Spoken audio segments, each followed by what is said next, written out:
ये बीजेपी के नेताओं की आपस की लड़ाई है। मोहन भड़ोली जी ने भी दोबारा प्रदेश अध्यक्ष बनना था। ये सारा उसको रोकने के लिए षड्यंत्र है।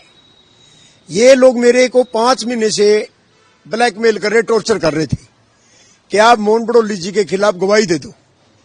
जब मैंने कुछ देखा ही नहीं, मेरे सामने कुछ हुआ ही नहीं, तो मैं गवाही कैसे दे दूं? जब इनको लगा कि रॉकी मित्तल तो मानता ही नहीं है, एक तीसरा बंदा मोहन भड़ोली जी का दोस्त है, बीजेपी का संयोजक है, वो इनका गारंटर बना। उसके भी कॉल मेरे को आते थे। जब लगा कि रॉकी मित्तल तो मानता नहीं है, विकल को उसके पक्ष में बयान देगा, मेरा भी नाम लिखवा दिया। भाई लड़ाई तुम बीजेपी वालों की है, मुझे क्यों बदनाम कर रहे हो? भाई दारू पी थी, ये किया था फिल्म की शूटिंग के लिए। मैं कौन सी शूटिंग करता हूं भाई? मैं तो अपनी शूटिंग करता हूं, धार्मिक गाने बनाता हूं, पॉलिटिकल गाने बनाता हूं।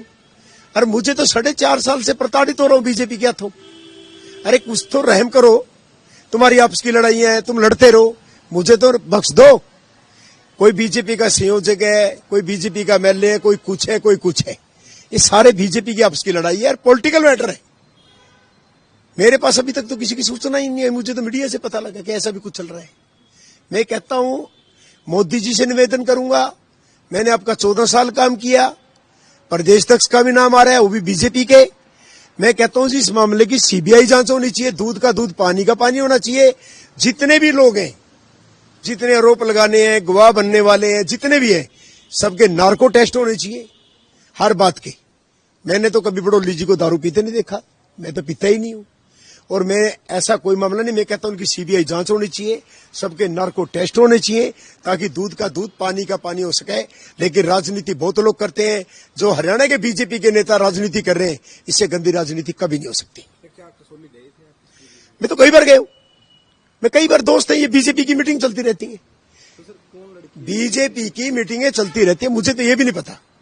लेकिन मेरे पास जो कॉल आए थे लड़कियों के 9 सितंबर को, 17 सितंबर को, 9 सितंबर को भी, 10 सितंबर को भी मेरे पास सारी कॉल रिकॉर्डिंग है। 17 सितंबर को मैंने 5 के थाने में उनके खिलाफ कंप्लेंट दी, ब्लैकमेलरों के खिलाफ, और ब्लैकमेलर आके बयान भी देके गए। जे कोई सच्चा होता तो पुलिस में जाएगा कि मेरे घर आएगा? सिर्फ यही कि मैं पहले प्रचार ना करूं भी कांग्रेस का, और फिर बाद में मैं भड़ोली के खिलाफ बयान दे दूं। बस ये इनकी मंशा थी। एक तो अमित बिंदल ऐसे हो जगह बीजेपी का, भड़ोली जी के साथ ही रहता था, दोस्त है उसका। और जो लड़के ये आपस में क्या करते हैं, क्या नहीं करते, मुझे क्या लेना देना। बीजेपी के तो कई बार कई एमएलए भी जाते हैं मीटिंगों में, इनकी अक्सर मीटिंग होती रहती है। और ये मोहन भड़ोली जी चेयरमैन थे, और चेयरमैन मीटिंगें लेते रहते हैं। मैं इनका दोस्त था, मेरे को ले जाते थे साथ में। और इससे ज्यादा मैं, जो 5 के थाने में आपने एफआईआर दर्ज कराई, वो कौन लड़की थी, वो मैंने नंबर दिया था उनका। उनको बाद में पता लगा कि लड़की का नाम उन्होंने लिखा नहीं, और मैंने कंप्लेंट दे रखी है नंबर के हिसाब से। वो मैं कंप्लेंट शाम को इशू भी कर दूंगा कि मैंने कंप्लेंट क्या दी हुई है और कितनी तारीख को। 3 बार मैंने डीजीपी को मेल किया, डीजीपी साहब का कोई जवाब नहीं आया, सीपी साहब को किया, कोई जवाब नहीं आया। मैं तो 6 महीने से चाहता था कि दूध का दूध पानी का पानी हो। लेकिन जो हरियाणा की पुलिस ने मेरा सहयोग दिया होता तो शायद इसका कभी का अंत हो जाता है सिस्टम का, और कभी का दूध पानी का पानी हो जाता। तो अभी क्या लग रहा है मोहनलाल भड़ोली जी और आपके ऊपर ये आरोप है, ये सही नहीं? मैं कहता पॉलिटिकल मैटर है, बीजेपी का आपस का मैटर है, कांग्रेस का भी मैटर नहीं है, कोई दूसरी पार्टी का मैटर नहीं है। बीजेपी के आपस के नेताओं की लड़ाई है। भाई मैं तो एक ही कहता हूं, बीजेपी के नेताओं, आप लड़ो, मरो, कटो, भाई मेरे पे रहम करो। मैं तो तुम्हारे से 14 साल काम करके तुम्हारा, और 4.5 साल से तुम्हारे तो केस ही भुगत रहा हूं, और मुझे माफ करो, मुझे अपनी चैन की जिंदगी जीने दो। सिर्फ इनकी आपस की लड़ाई है, मेरा इनसे कोई दूर दूर का कोई मतलब नहीं है। अभी आप किस पार्टी में हैं? मैं कोई पार्टी में नहीं, मैंने छोड़ दिया पॉलिटिक्स वाला। भाई जो भी अच्छा आदमी हो उसके लिए काम करो, कुछ नहीं है ये यूज एंड थ्रो, यूज करेंगे फेंक देंगे। और मेरे जैसे आदमी भैया, जो सीधे सीधे लोग हैं ना, सबसे पहले वही कटते हैं, इसीलिए हम लोग दुखी हैं। झूठ हमसे बोली नहीं जाती। मैं इनका गवाह बन जाता, मोहन भड़ोली के खिलाफ गवाही दे देता, बात बन जाती। जो असली गुनाहगार है वो कहते हैं कि हम लेके गए।